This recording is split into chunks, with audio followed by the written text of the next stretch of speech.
compared to the classical way of describing NMR, basically. And so in the classical way of NMR, of course, you also draw like an XYZ coordinate system, just like here. And then according to, I guess, the Bloch equations, you tilt the magnetization into the XY plane, and it starts rotating. And so the reason why I put this up here is just to show how basically the quantum mechanical description and the Bloch equation description sort of matches up in some sense. And basically here I've drawn the different states that represent basically the, I guess, like the Bloch magnetization vector in some sense. Of course, the Bloch magnetization vector would be, I guess, a three-dimensional vector, so it's really not 100% comparable. And I guess that's also why it's very important to note, for instance, something like if you have a state plus D, that's really not equal to minus plus D, right? Like this is not minus plus D. Am I making any sense? So I guess if you kind of make this sort of analogy, and these are exactly the states that Wendell used yesterday when he made some examples of describing the coherences, then this is kind of a nice way at least to mesh up the two pictures of classical and this description. And so I guess one could go through these exercises, but it's a little bit maybe not so interesting. Like, I guess I just made two examples here. Like, say you have the state plus Z, and you want to find now the density matrix. And this is the expression that you have to evaluate, right? Because this is the expression for the density matrix. And then you see this is the density matrix that you obtain if you evaluate this expression. And then this is 1/2 identity plus IZ. So basically meaning that this represents IZ also in that sense. And then something similar for the plus X state.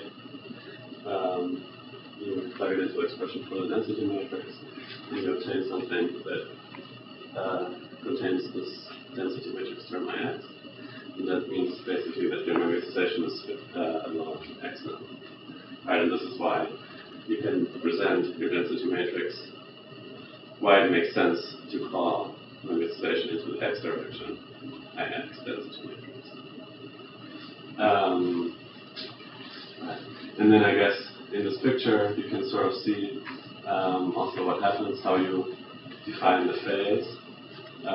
That basically what happens is that you get the imaginary component instead of having like another coordinate in Bloch equations. You would use mx and my, but you can obviously describe that with an imaginary component instead of like just an additional magnetization component.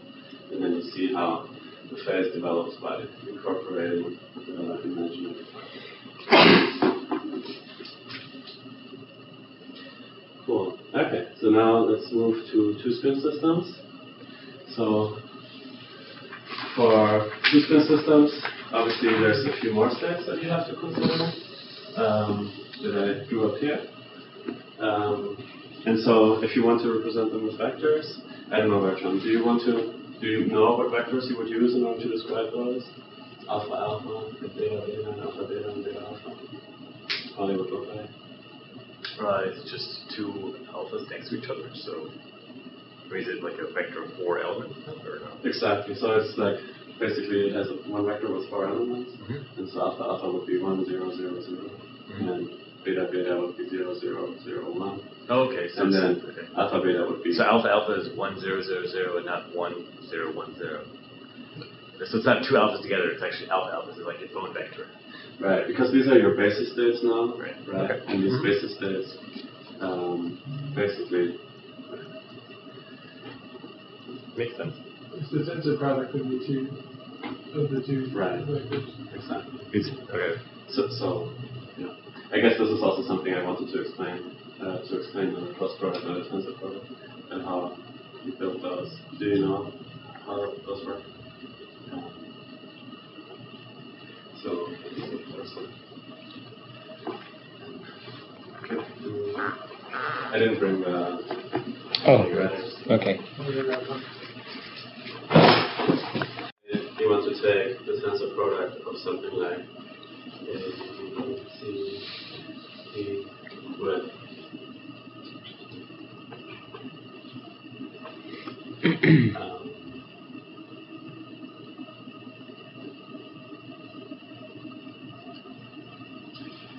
then basically what you do is you get out of you get an 8 by 8 matrix.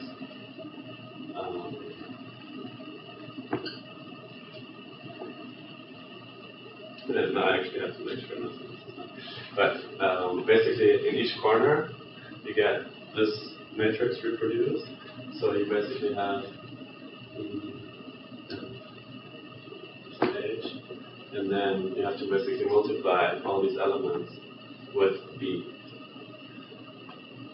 Does this kind of reflect what's going on? Mm-hmm. Right? And say, then here you have to multiply A times this thing, so E, F, G, and H. And then this makes your new matrix basically.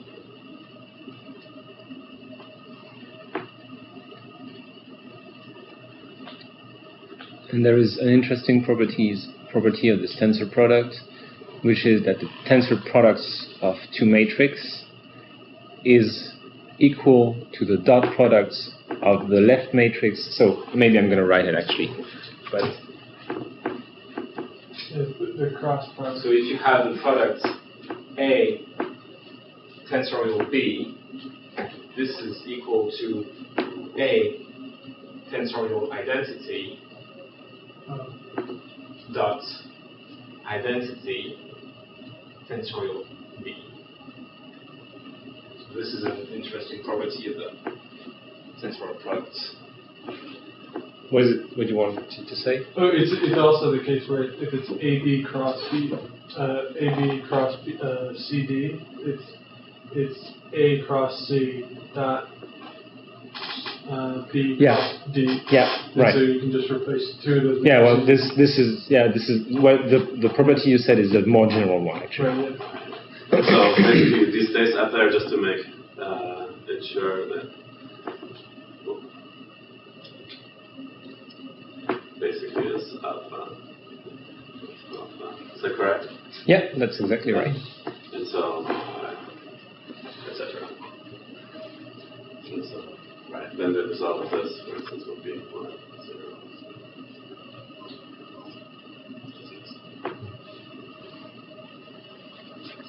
Okay.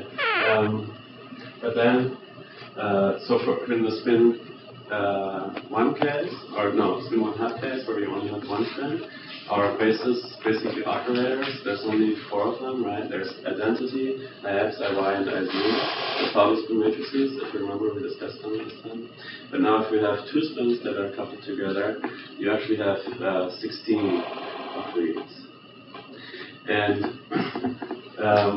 they're going to be basically, you form them by making these cross products also, right? So to get your identity, basically what you need to do is you take the cross product of identity and identity. So basically it just gives you a 4x4 matrix that is identity, right? And then of course you still will have things like IX, IY, IZ, where all you need to do is take your original Pauli matrix, which is your small IX, say this is like a 2x2 matrix, and then you take the cross product with a 2x2 identity matrix, and this will give you then a 4x4 matrix that represents IX for the two-spin system. Right? But then there's going to be also SX, which is where we name one spin I and the other spin we name S. Okay, so this is basically the same thing, you just invert the order. Right, so then it's identity cross your Pauli matrix. Okay, and this is the way you then get all your basically your basis operators, if you wish, and then these will then be useful to describe your density matrix for the two-split system, and you will